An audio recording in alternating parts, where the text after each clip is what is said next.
The story of a nation can be told in its battles and its laws, its art and its songs. But it is also written in stone and steel, timber and glass. It is the story of its architecture. The built environment of the United States is more than a collection of structures. It is the physical manifestation of a national identity in constant evolution. It is a three-dimensional autobiography, revealing our highest aspirations, our deepest contradictions, our restless ingenuity, and our enduring search for a place to call home. This is a journey through that story, a journey across a continent and through centuries of ambition to understand how America built itself, and in doing so, revealed its soul. Our story begins long before the name America existed, on a land shaped by wind and water, and inhabited by peoples who understood its rhythms with an intimacy we can now only imagine. Long before European sails appeared on the horizon, the vast continent of North America was home to a dazzling array of cultures, each with its own sophisticated architectural traditions. This was not a primitive or monolithic world, but a landscape of immense diversity, and the structures built by its first peoples were a direct reflection of that. Their architecture was a conversation with the land, shaped by the demands of climate, the availability of materials, and the complex tapestry of social and spiritual life. In the sun-drenched canyons of the Southwest, the Ancestral Puebloans created cities of stone that seemed to grow directly from the cliffs themselves. Places like Mesa Verde in what is now Colorado, or the great houses of Chaco Canyon in New Mexico, are masterpieces of masonry and community planning. These were not mere shelters, but complex, multi-storied apartment buildings housing hundreds, even thousands of people. They featured interconnected rooms, open plazas for daily life, and profound, circular, subterranean chambers known as kivas, which served as the spiritual heart of the community.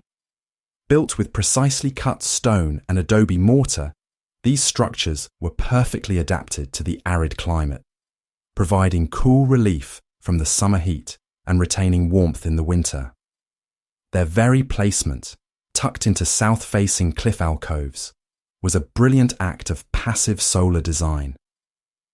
Further east, in the lush woodlands stretching from the Great Lakes to the Gulf of Mexico, different environments fostered different architectural solutions.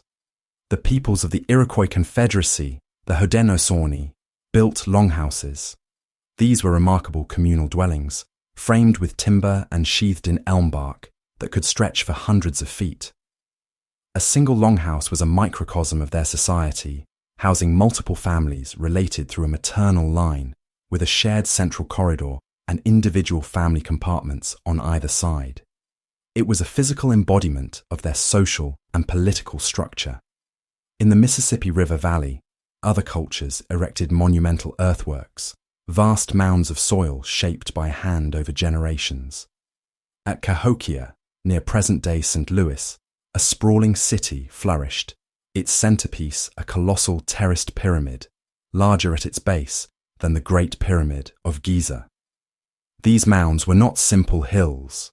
They were foundations for temples, the residences of chiefs and public buildings, elevating the most important aspects of life above the floodplain and closer to the heavens.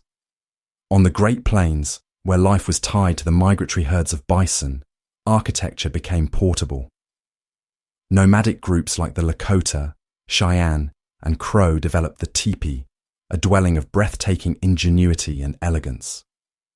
A cone of wooden poles covered in expertly stitched bison hides, the teepee could be erected or dismantled in under an hour. Its design was a marvel of climate control. An inner lining created a convection current, drawing smoke up and out through an adjustable flap at the apex, while keeping the interior comfortable. Its conical shape resisted the relentless prairie winds, and its portability made it the perfect home for a people in motion. In the temperate rainforests of the Pacific Northwest, from Oregon to Alaska, native peoples like the Haida and Tlingit utilized the bounty of the forest. From massive, ancient cedar trees, they crafted plank houses, large rectangular structures capable of housing an entire extended family. These were not just shelters, but living works of art. Their structural posts and beams were often intricately carved, with totemic figures representing family lineage, myths, and spiritual beliefs. The facade of a plank house was a public declaration of identity and heritage. Across the continent, these indigenous structures were born from a deep understanding of place. They were sustainable, functional, and rich with cultural meaning. Their legacy is not just an artifact of the past. It is a foundational chapter in the story of American architecture, a reminder that building on this land began with listening to it. The arrival of European colonists in the 17th century marked a profound and often violent turning point. With them came not just new people, but new ways of building, born from the traditions of the old world and forcibly adapted to the realities of the new. Each colonial power, Spanish, French, Dutch, and English, left its own distinct architectural imprint on the landscape, creating a patchwork of regional styles that spoke of their origins and their struggles. In the arid lands of the Southwest and Florida, the Spanish Empire expanded northward from Mexico, establishing a network of missions, presidios, and pueblos. Their primary building material was the earth itself, in the form of adobe, sun-dried bricks of clay and straw. This ancient technique, brought from Spain, but also resonant with local traditions, produced buildings with thick, massive walls that provided excellent insulation against the desert heat. The Mission San Xavier del Bac in Arizona, a breathtaking example of Spanish Baroque architecture, rises from the desert like a white dove. Completed in the late 18th century, its thick adobe walls, graceful domes, rounded arches, and ornate plasterwork speak of a desire to project the power and beauty of the Catholic faith in a new land. Further east, in the humid subtropical climate of the Louisiana Territory and the Mississippi Valley, the French developed a unique architectural hybrid. French Creole architecture blended European forms with Caribbean and West African adaptations. To combat the heat and frequent floods, houses were often raised on high brick foundations or wooden piers. Wide covered porches, known as galleries, surrounded the main living quarters, creating shaded outdoor living spaces and encouraging air circulation. Steeply pitched hipped roofs efficiently shed the torrential rains. These homes were a masterful response to a challenging environment, a fusion of cultures creating something entirely new. In the north, the Dutch settled New Amsterdam, which would later become New York. They brought with them the urban traditions of the Netherlands, building narrow, tall houses of brick and stone, often crowned with distinctive stepped gables. Their building practices introduced a sense of sturdy, urban permanence that would influence the city's development for centuries. But it was the English who would establish the most populous and widespread colonies along the Atlantic seaboard, and their building traditions would form the bedrock of what would become a national style.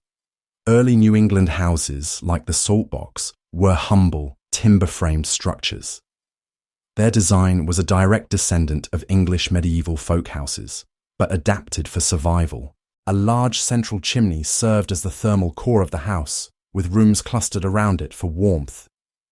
Steeply pitched roofs shed the heavy New England snow, and small casement windows with diamond-shaped panes conserved precious, imported glass.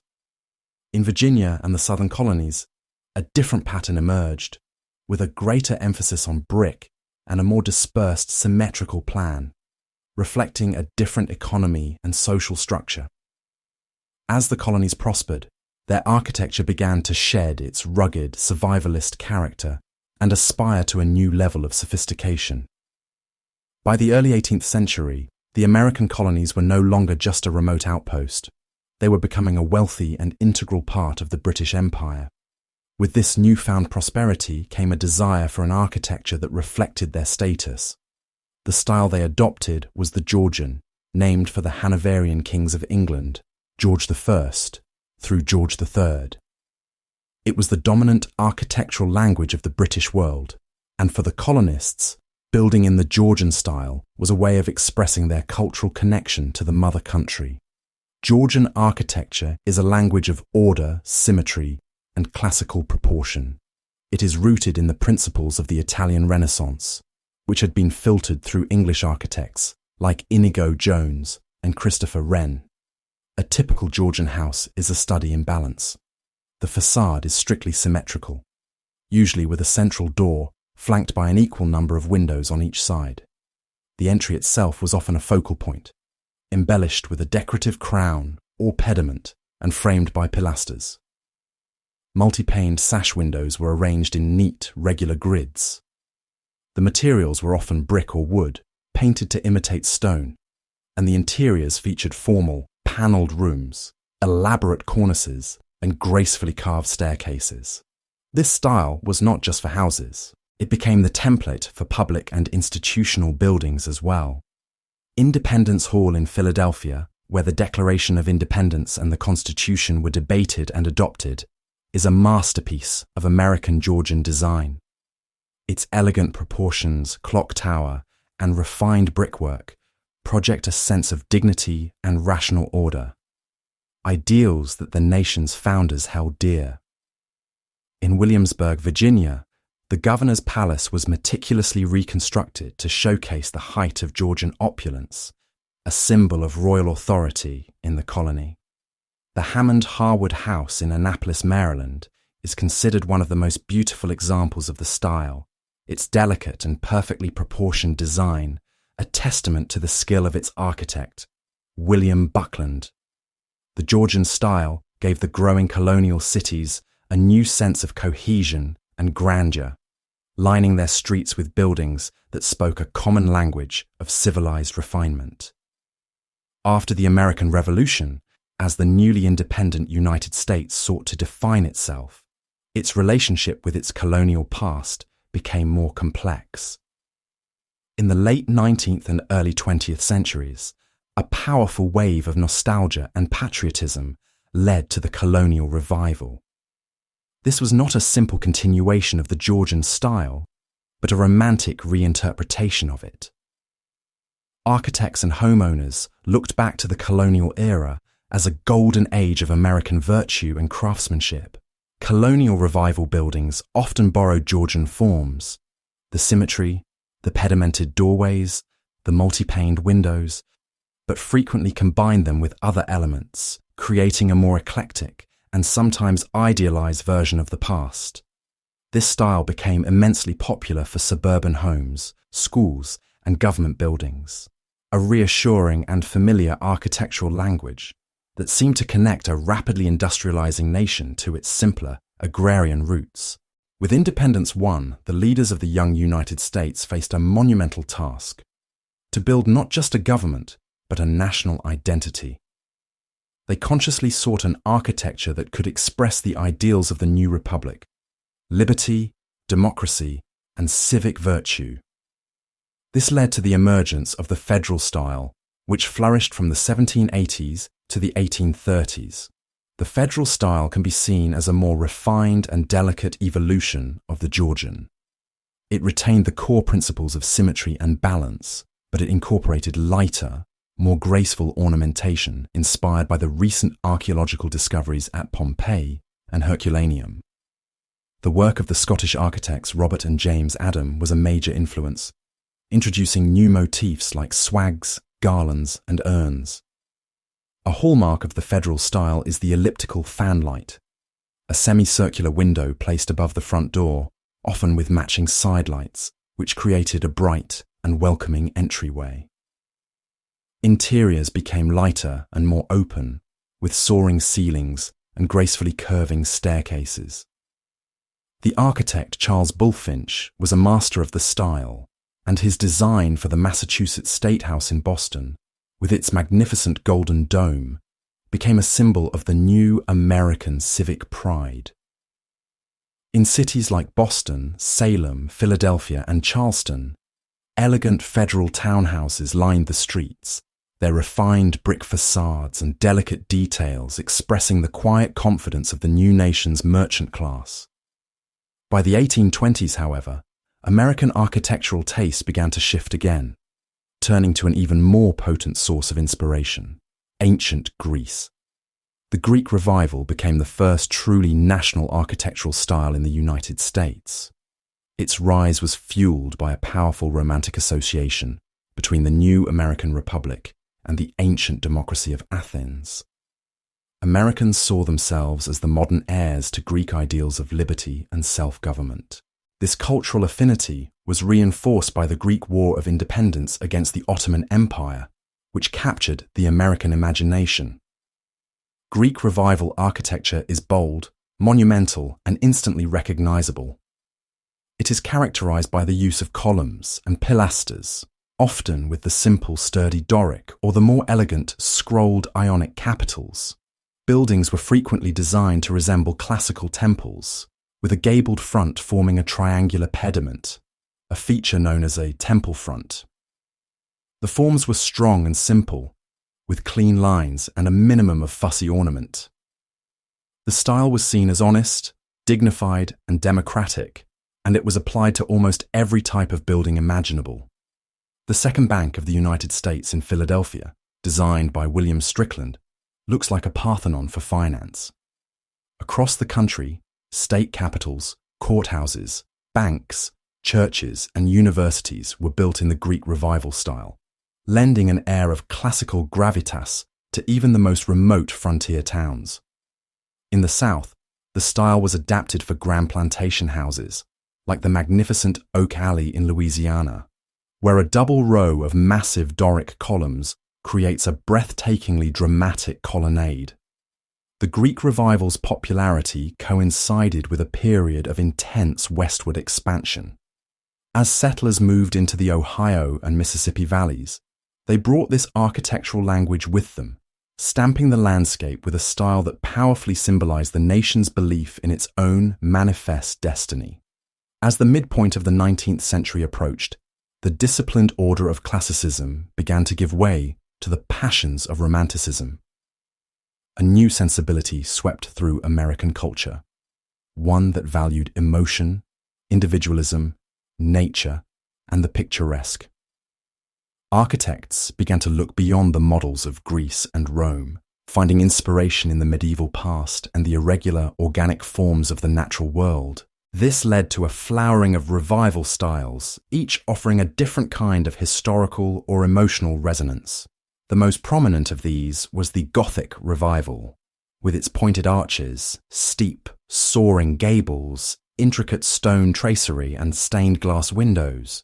The Gothic style was strongly associated with Christian piety and the perceived romance of the Middle Ages. It became the preeminent style for churches. Richard Upjohn's Trinity Church in New York City, completed in 1846, is a superb example. Its tall, slender spire and richly detailed brownstone exterior created a powerful sense of spiritual uplift in the heart of the growing metropolis. The style was also deemed perfect for university campuses, where buildings like James Renwick Jr.'s Smithsonian Castle in Washington, D.C., used the vocabulary of medieval castles and monasteries to evoke a sense of scholarly tradition and permanence. The Gothic Revival even found its way into domestic architecture, with Carpenter Gothic cottages featuring delicate, lace-like wooden trim known as gingerbread, cut with newly invented steam-powered scroll saws. The Gothic Revival was part of a broader picturesque movement that embraced a variety of expressive styles.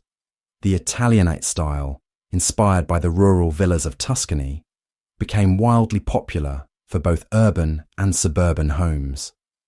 Its key features included low-pitched roofs with wide overhanging eaves supported by decorative brackets, and often a tall, square tower or cupola that added a romantic, asymmetrical element to the skyline. Another influential style was the Second Empire, drawn from the grand urban projects of Napoleon III's Paris. Its defining characteristic is the mansard roof, a four-sided gambrel-style hipped roof with a steep lower slope that could contain a full floor of attic rooms.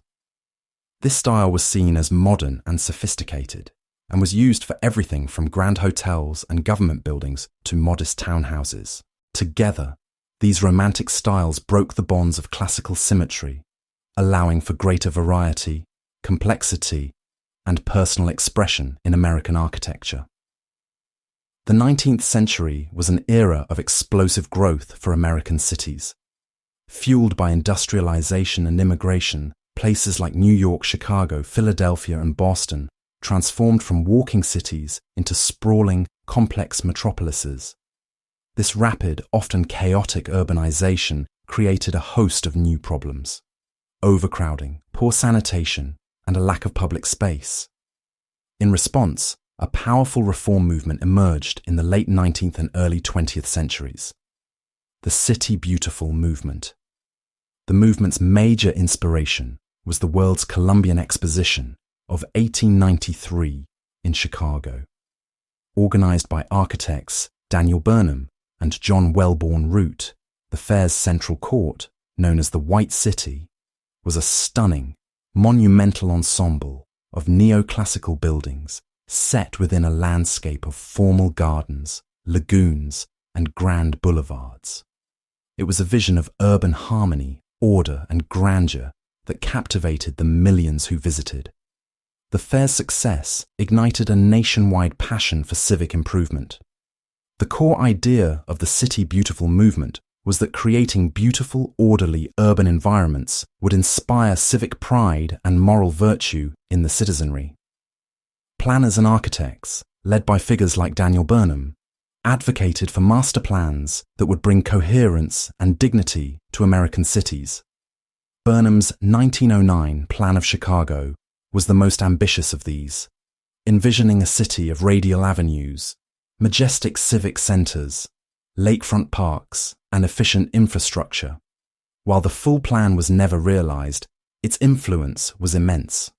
Across the country, cities embarked on projects to build grand neoclassical city halls, public libraries, museums, and train stations. And these buildings, often designed in the Beaux-Arts style, were intended to be the monumental hearts of their cities, symbols of a confident and prosperous civilization. The City Beautiful movement left a lasting legacy, shaping the civic cause of countless American cities, from the National Mall in Washington, D.C., to the Benjamin Franklin Parkway in Philadelphia. The latter half of the 19th century, often called the Victorian era, after the long reign of Britain's Queen Victoria, was a period of incredible stylistic diversity and exuberance, especially in residential architecture. New technologies like mass-produced building components and the expansion of the railroads made a vast array of materials and decorative elements available to builders across the country. This led to an eclectic and highly ornamental approach to design, a joyful explosion of complexity and variety. The most quintessentially Victorian of these styles is the Queen Anne, which dominated from the 1880s to the early 1900s. Despite its name, it has little to do with the architecture of Queen Anne's reign. Instead, it is a dynamic, picturesque style characterized by asymmetry, irregular massing, and a rich palette of textures and materials.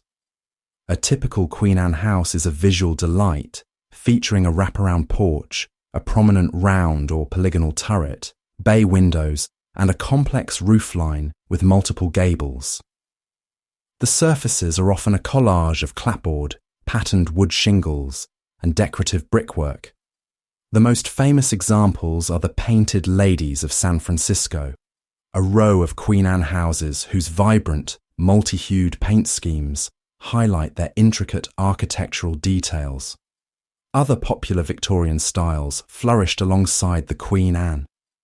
The stick style, as its name suggests, emphasized the underlying wooden frame of the house, applying patterns of vertical and horizontal boards, or sticks, to the exterior walls to mimic the structure within.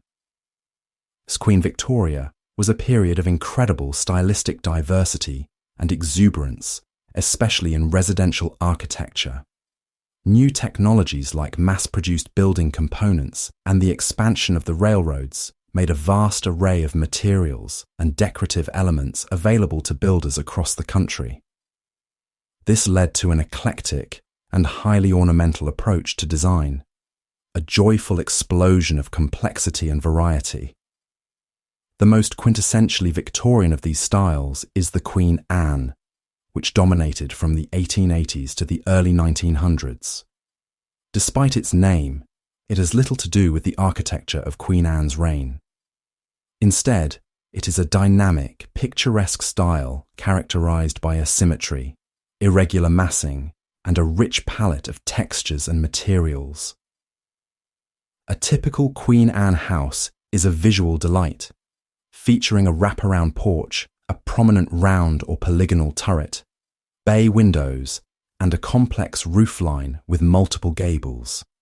The surfaces are often a collage of clapboard, patterned wood shingles, and decorative brickwork.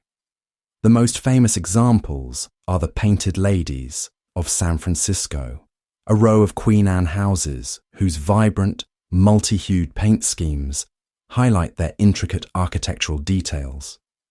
Other popular Victorian styles flourished alongside the Queen Anne. The stick style, as its name suggests, emphasized the underlying wooden frame of the house, applying patterns of vertical and horizontal boards, or sticks, to the exterior walls to mimic the structure within.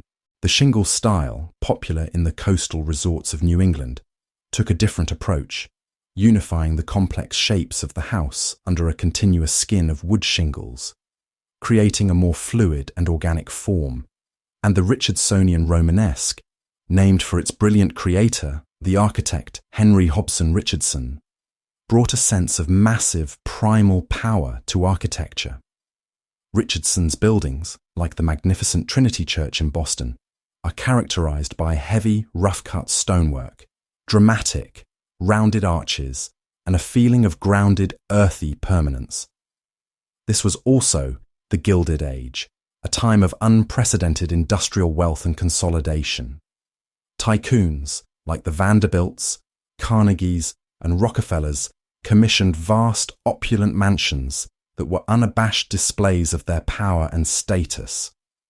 These cottages in Newport, Rhode Island, or country estates like the Biltmore in North Carolina were not designed with American precedents in mind. Their architects, often trained at the École des Beaux-Arts in Paris, drew inspiration from European palaces, French chateaux, and Italian Renaissance villas, creating fantastical dream homes that were monuments to a new American aristocracy. Of all America's contributions to the world of architecture, none is more significant or more iconic than the skyscraper. It is a building type born of necessity and ambition, made possible by a convergence of technological innovations in the late 19th century. As land values in the downtown cores of cities like Chicago and New York skyrocketed, the only way to build was up. 3 key inventions made this vertical leap possible: the development of the steel frame skeleton, the invention of the safe and practical passenger elevator, and advances in fireproofing materials. The city of Chicago, rebuilding with astonishing energy after its Great Fire of 1871, became the cradle of the skyscraper. The home insurance building, completed in 1885 and designed by William LeBaron Jenney, is widely considered the first true skyscraper. For the first time, a metal skeleton of iron and steel, not the masonry walls, carried the full weight of the building. This revolutionary principle freed the exterior walls from their load-bearing function, allowing for larger windows and greater height. A brilliant group of architects, who would become known as the Chicago School, seized on this new technology. Architects like Louis Sullivan, along with firms like Burnham and Root and Holabird and Roche, grappled with a new aesthetic problem. How should a tall building look? Louis Sullivan, the movement's most articulate philosopher, famously declared that form ever follows function. He argued that a tall building should be proud of its height, with a clear 3-part composition, a base to connect with the street, a shaft of identical office floors, and a capital or cornice to meet the sky. His Wainwright building in St. Louis and the Carson, Peary, Scott, and Company building in Chicago are masterpieces of this new form, combining a clear expression of the underlying steel frame with Sullivan's signature, intricate, nature-inspired terracotta ornamentation. While Chicago pioneered the technology, New York City embraced the skyscraper as a symbol of corporate power and urban glamour. The race for height became a defining feature of the city's identity. Early icons like the Flatiron Building of 1902, a dramatic triangular wedge at a prominent intersection, captured the public imagination. The Woolworth Building of 1913, a soaring Gothic-inspired cathedral of commerce, became the tallest building in the world.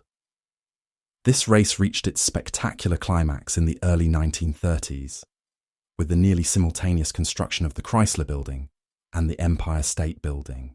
These Art Deco towers, symbols of American optimism even in the face of the Great Depression, redefined the skyline and became enduring emblems of the modern city. As the 20th century dawned, while some architects were reaching for the sky, another group, centered in the American Midwest, was developing a radically new vision for domestic architecture. Led by the visionary genius of Frank Lloyd Wright, these architects of the Prairie School sought to create a style that was authentically American, free from historical imitation, and deeply connected to the landscape of its origin. Prairie School houses are a dramatic departure from the tall, boxy forms of the Victorian era.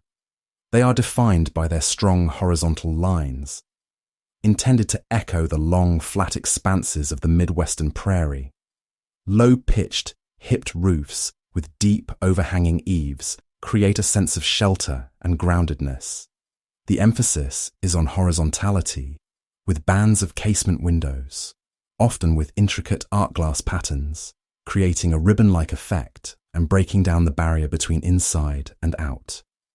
Inside, Wright championed the open floor plan, eliminating the traditional box-like rooms of the past.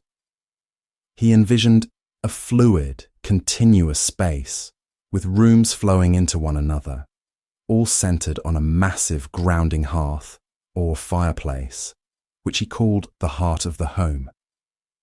Frank Lloyd Wright's Robbie House in Chicago, completed in 1910, is the consummate masterpiece of the prairie style. Its dramatic, cantilevered roof lines seem to float, and its long horizontal bands of brick and limestone anchor it firmly to the earth. Wright's ultimate goal was what he called organic architecture, the idea that a building should grow out of its site as a unified, harmonious whole, with every element, from the structure to the furniture and lighting, designed as part of a single, coherent vision. His later work, like the breathtaking Falling Water in rural Pennsylvania, a house built directly over a waterfall, pushed this idea to its most sublime expression. The Prairie School was relatively short-lived, but its influence was profound. It shattered the conventions of residential design and paved the way for the open, informal living spaces that would become a hallmark of modern American homes. At the same time that the Prairie School was redefining high-style architecture, another movement was transforming the homes of the American middle class, the arts and crafts movement. Originating in England as a reaction against the perceived soullessness of industrial mass production, the arts and crafts philosophy championed simplicity, honest craftsmanship, and the use of natural, local materials. In the United States, this philosophy found its most popular expression in the craftsman style, and particularly in the form of the bungalow. The craftsman bungalow became one of the most beloved and widespread house types of the early 20th century. Typically a 1 or 1.5 story house, it was affordable, practical, and aesthetically pleasing. Its defining features included a low-pitched, gabled roof with wide overhanging eaves and exposed rafters, a large front porch with massive tapered columns, and windows grouped together in 3s or 4s. The interior emphasized natural wood, often oak for floors, trim, and ceiling beams. A prominent fireplace and cozy built-in features like bookcases, window seats, and sideboards were hallmarks of the style, creating a sense of warmth, comfort, and efficiency. The spread of the craftsman bungalow was fueled by popular magazines like Gustav Stickley's The Craftsman, which published house plans and promoted the arts and crafts ethos. Perhaps most remarkably, companies like Sears, Roebuck and Company, and Aladdin sold complete mail-order house kits. Families could choose a design from a catalogue, and a boxcar containing thousands of pre-cut, numbered pieces of lumber and all the necessary hardware would arrive at their nearest train station, ready for assembly. This phenomenon made home ownership accessible to millions and spread the craftsman's style to every corner of the country, creating a legacy of modest, well-crafted homes that are still cherished today. While the Prairie School and arts and crafts movements championed a new American simplicity, another, more grandiose style dominated the realm of public and institutional architecture at the turn of the 20th century, the Beaux-Arts style. Named for the École des Beaux-Arts in Paris, where many prominent American architects of the era studied, this style was a grand theatrical expression of classical principles. It was the architecture of American confidence and burgeoning imperial power. Beaux-Arts buildings are characterized by their immense scale, strict symmetry, and lavish, ornate decoration. They draw on the full vocabulary of classical architecture, columns, pediments, domes, and arches, but arrange them in dramatic, monumental compositions. The surfaces are richly articulated with sculptural details, including swags, cartouches, and allegorical statuary. The goal was to create a sense of awe and spectacle. This was the style chosen for the nation's most important new public buildings. Grand Central Terminal and the New York Public Library in Manhattan, the Boston Public Library, and Union Station in Washington, D.C. are all premier examples of the Beaux-Arts style. Stepping into the main hall of one of these buildings is an overwhelming experience, designed to impress upon the visitor the importance of the institution and the civic pride of the city. Beaux-Arts principles also heavily influenced urban planning, promoting the creation of axial vistas, formal gardens, and ceremonial public spaces, as championed by the City Beautiful movement. It was an architecture of authority and high culture, a statement that the United States had arrived as a major player on the world stage. The unbridled optimism and frenetic energy of the 1920s, the Jazz Age, found its perfect architectural expression in Art Deco. This was a style that celebrated modernity, technology, and glamour. Art Deco rejected historical imitation in favor of a new, decorative language that was sleek, geometric, and dynamic. It is a style of bold colors, sharp angles, and stylized ornamentation, often featuring motifs like sunbursts, chevrons, and zigzags. Art Deco architects embraced new and luxurious materials, including aluminum, stainless steel, polished granite, and structural glass. The style was perfectly suited to the skyscraper, allowing for dramatic stepped-back silhouettes that complied with new zoning laws while creating a powerful sense of vertical thrust. The Chrysler Building in New York City is the ultimate Art Deco icon. Its gleaming terraced crown, made of stainless steel, culminates in a slender spire, while its corners are adorned with stylized eagles that double as a radiator cap gargoyles. Its rival, the Empire State Building, while more restrained in its ornament, is another masterpiece of the style, its soaring form a testament to the era's ambition. Art Deco was not just for skyscrapers.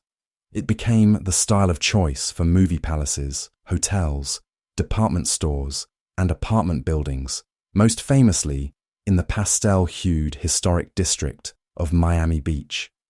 It was the look of a forward-looking, fast-paced, and thoroughly modern America. The stock market crash of 1929 and the ensuing Great Depression brought the exuberant party of the Jazz Age to an abrupt end. In the 1930s, a more restrained and sober variant of Art Deco emerged, known as streamline moderne. This style was heavily influenced by the principles of aerodynamics and industrial design. It stripped away the sharp angles and lavish ornament of Art Deco in favour of smooth surfaces, soft curves, and strong horizontal lines. Streamline moderne is the architecture of speed and efficiency. Buildings were designed to look as if they were moving, with rounded corners, glass block walls, and horizontal bands of windows, often accented with chrome railings. The style was especially popular for transportation-related buildings, like the iconic Greyhound bus terminals that sprang up across the country. It was also used for diners, gas stations, and factories, like the Coca-Cola bottling plant in Los Angeles, whose design mimics the form of an ocean liner, complete with porthole windows. During this era of economic hardship, the federal government became a major patron of architecture through New Deal programs like the Public Works Administration. These projects, ranging from post offices and schools to massive infrastructure like the Hoover Dam and the dams of the Tennessee Valley Authority, often combined engineering prowess with a monumental, stripped-down classical or modern architectural expression, creating symbols of national resilience and collective effort. The end of the Second World War ushered in a new era of American global power and a dramatic shift in architectural taste. The style that came to dominate corporate and institutional building for the next 3 decades was the international style. Developed in Europe in the 1920s and 30s by pioneering architects like Le Corbusier, Walter Gropius, and Ludwig Mies van der Rohe, the style was brought to the United States by these masters, many of whom were fleeing the rise of Nazism. The international style was a radical rejection of all historical ornament and regional character. It was based on a philosophy of rationalism, functionalism, and universal principles. The aesthetic of the international style is one of sleek, machine-like precision. Buildings are typically characterized by flat roofs, smooth, unadorned wall surfaces, often glass curtain walls, and an exposed structural frame, usually of steel or concrete. The emphasis is on volume rather than mass, with clean lines and a sense of weightless elegance. Ludwig Mies van der Rohe's Seagram building in New York City, co-designed with Philip Johnson, is the quintessential example. Its bronze and glass tower is set back from the street in a grand public plaza, a perfectly proportioned minimalist monument to corporate prestige. Nearby, the Lever House by the firms Skidmore, Owings and Merrill was one of the first glassbox towers to be built, its shimmering green glass curtain wall revolutionizing office building design. The international style became the default language for corporate headquarters, government buildings, and urban renewal projects, reshaping the skylines of American cities with an army of cool, rational, and often anonymous glass and steel towers. The post-war years didn't just reshape the city, they created an entirely new American landscape, the suburb.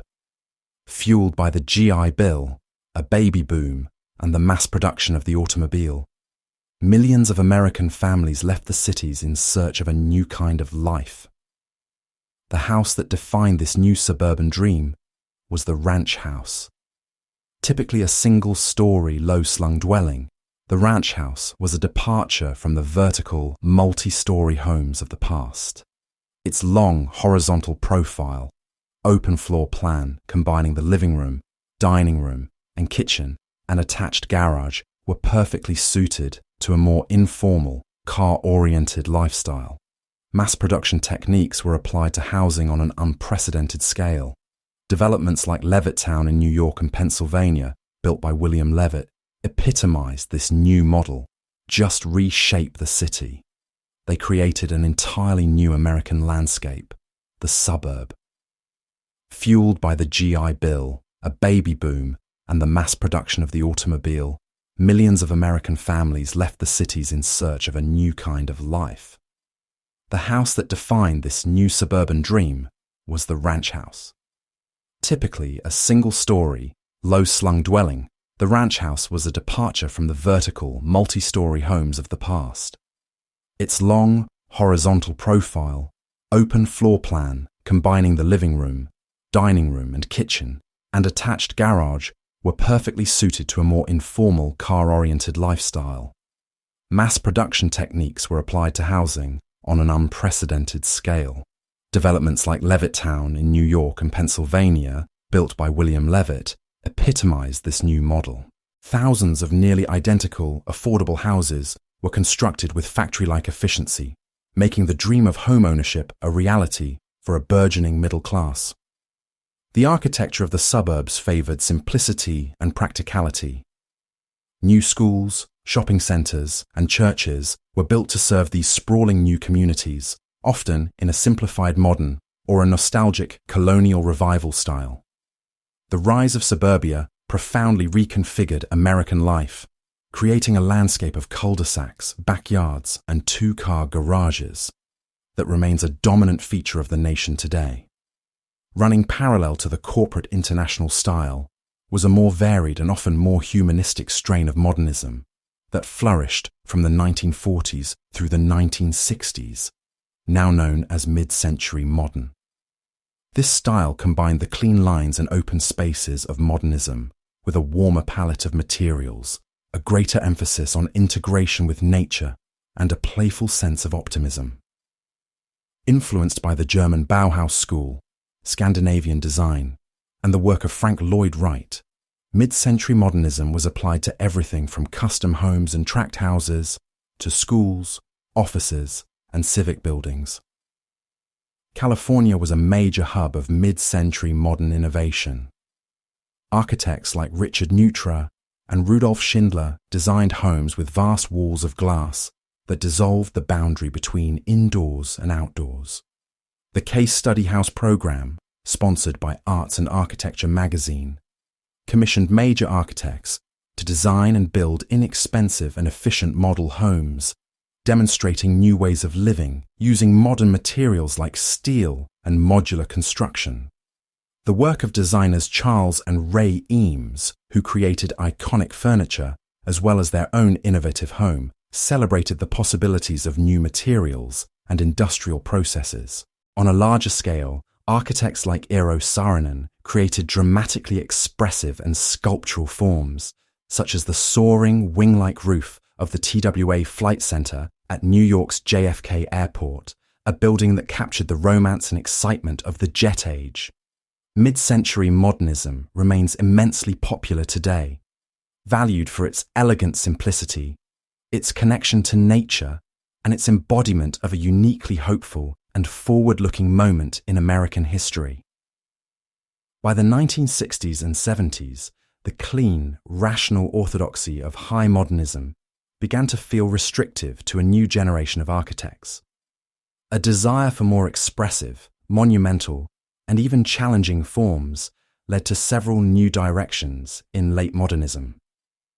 One of the most powerful and controversial of these was brutalism.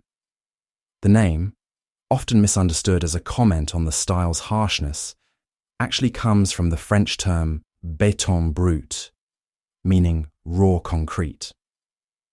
Brutalist architects celebrated the raw, unfinished surfaces of cast-in-place concrete, creating buildings with massive, sculptural forms and a powerful, fortress-like presence. Brutalism was often used for large-scale government, university, and cultural buildings. Paul Rudolph's Yale Art and Architecture Building and the Boston City Hall, designed by Kalman, McKinnell and Knowles, are prominent and polarizing examples. Their advocates praise their honesty, strength, and spatial complexity, while critics find them alienating and inhuman. At the same time, another movement known as high-tech took an opposite approach. Instead of celebrating mass, it celebrated lightness and transparency. Influenced by British architects like Norman Foster and Richard Rogers, high-tech architecture fetishized the aesthetics of industry and engineering, exposing the building's structural systems, ductwork, and mechanical components, often painting them in bright colors. These late modernist explorations, whether in the heavy forms of brutalism or the skeletal frames of high-tech, pushed the boundaries of technology and form, setting the stage for the stylistic fragmentation that was to come. By the late 1970s, a full-blown rebellion against the perceived sterility and utopian failures of modernism was underway. This new movement was postmodernism. If modernism was about universal principles, purity of form, and the rejection of history, postmodernism was about complexity, contradiction, and the joyful, often ironic, return of ornament and historical reference. Postmodern architects believed that buildings should communicate with their users and the public, and they used a playful and eclectic mix of architectural signs and symbols to do so. Robert Venturi, a key theorist and practitioner of the movement, famously retorted Mies van der Rohe's "less is more" with his own maxim, "less is a bore."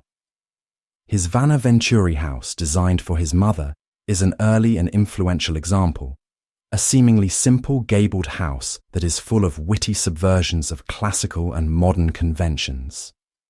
Philip Johnson, once America's chief proponent of the international style, signaled a dramatic shift with his 1984 AT&T building in New York City. This granite-clad skyscraper was topped with a broken pediment, a giant piece of classical ornament that made it look like a colossal grandfather clock, shocking the architectural establishment.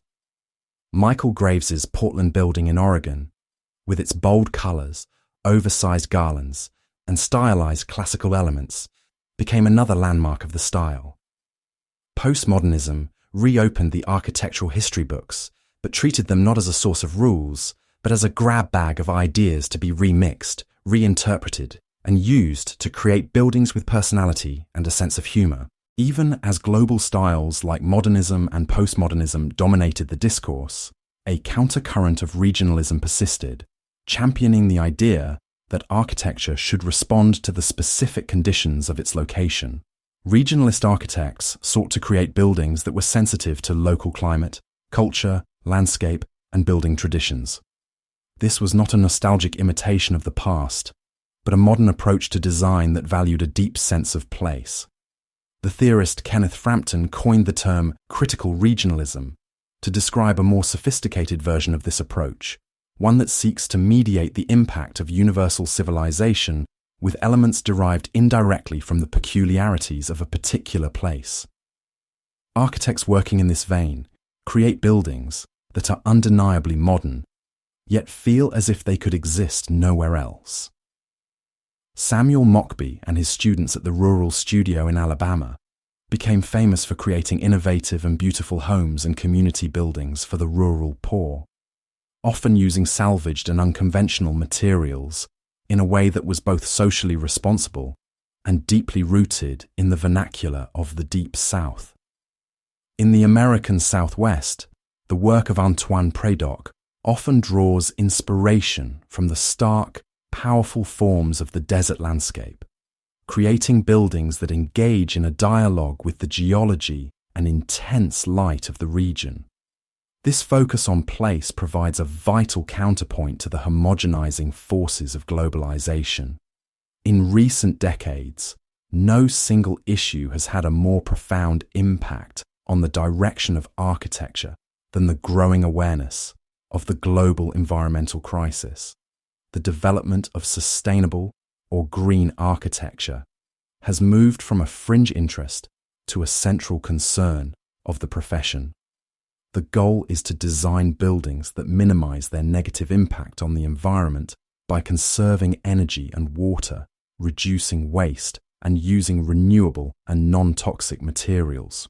A whole new vocabulary of design strategies has become common, including green roofs that insulate buildings and manage stormwater, solar panels that generate clean energy, high-performance insulation, and windows that reduce heating and cooling loads, and passive solar design that orients buildings to take advantage of natural light and heat.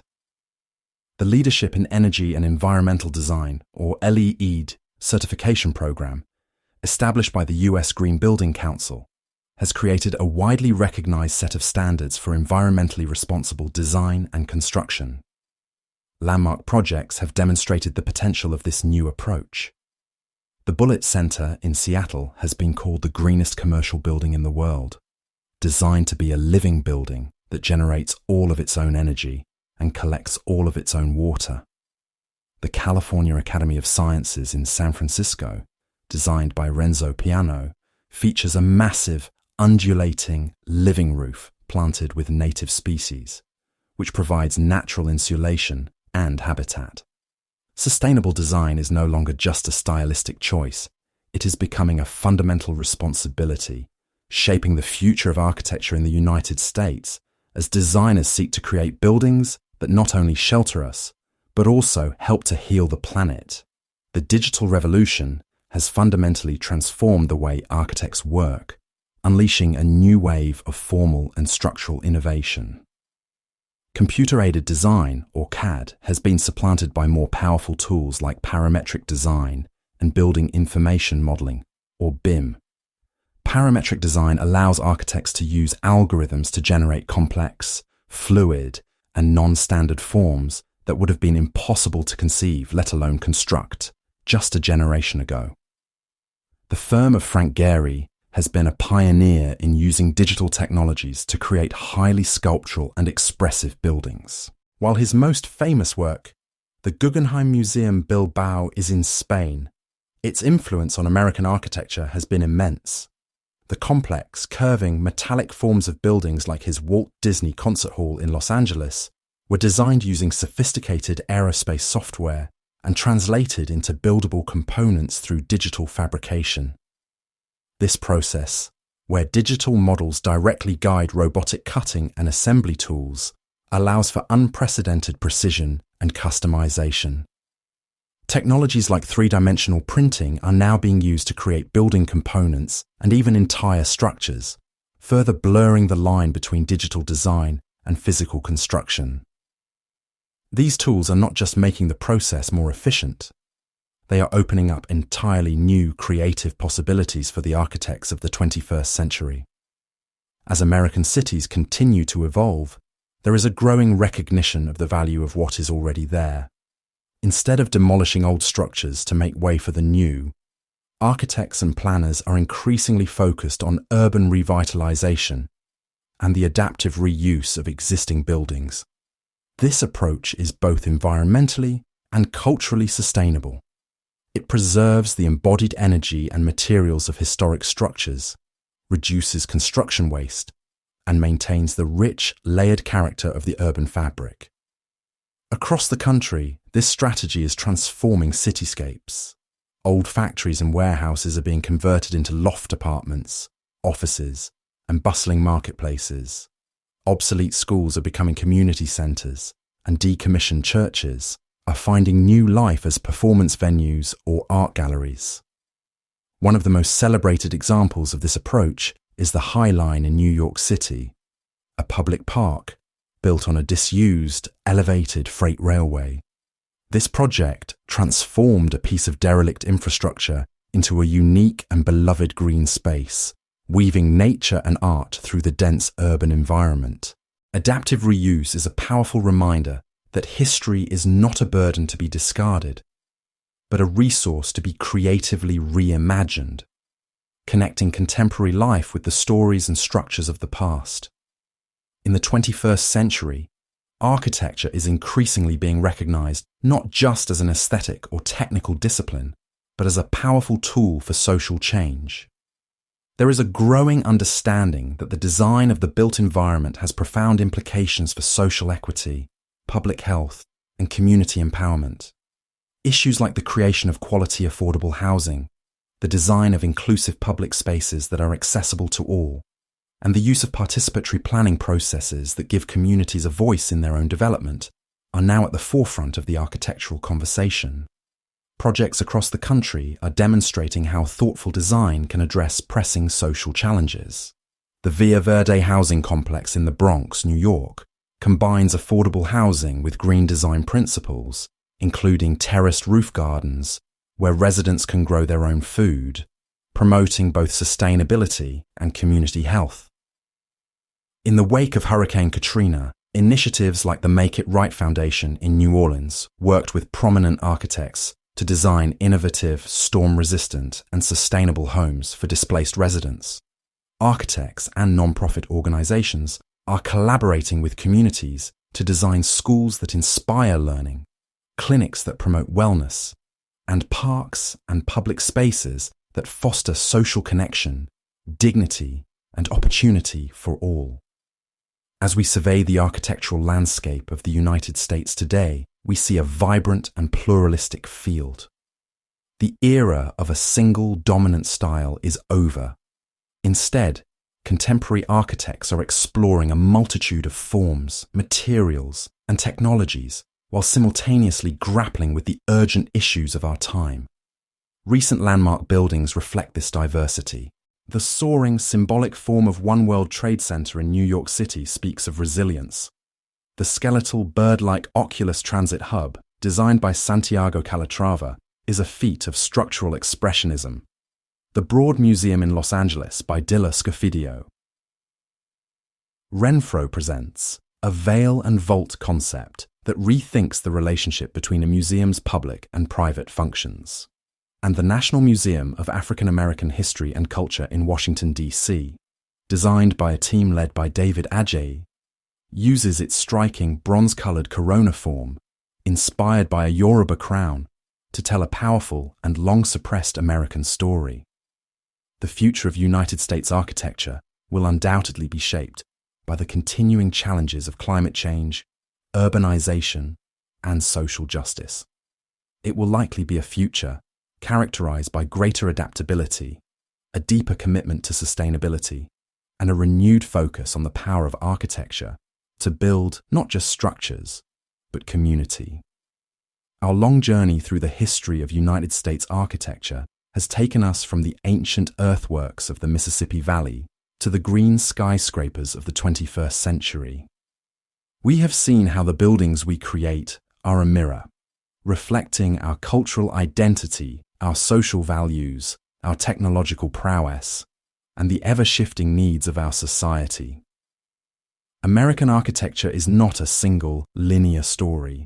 It is a vast, intricate tapestry, woven from countless threads, indigenous and immigrant, classical and modern, grand and humble, urban and rural. It is the ongoing story of a people shaping their world, building communities, and striving to create places of beauty, utility, and meaning. As we move forward into a complex and uncertain future, the challenges facing our architects, planners, and builders are immense. But the lessons of the past provide a guide. They remind us that architecture is, and always has been, about more than just buildings. It is about people. It is about place. And it is about the enduring human quest to build a better, more just, and more beautiful world. The story of United States architecture is still being written, and its next chapter is unfolding all around us.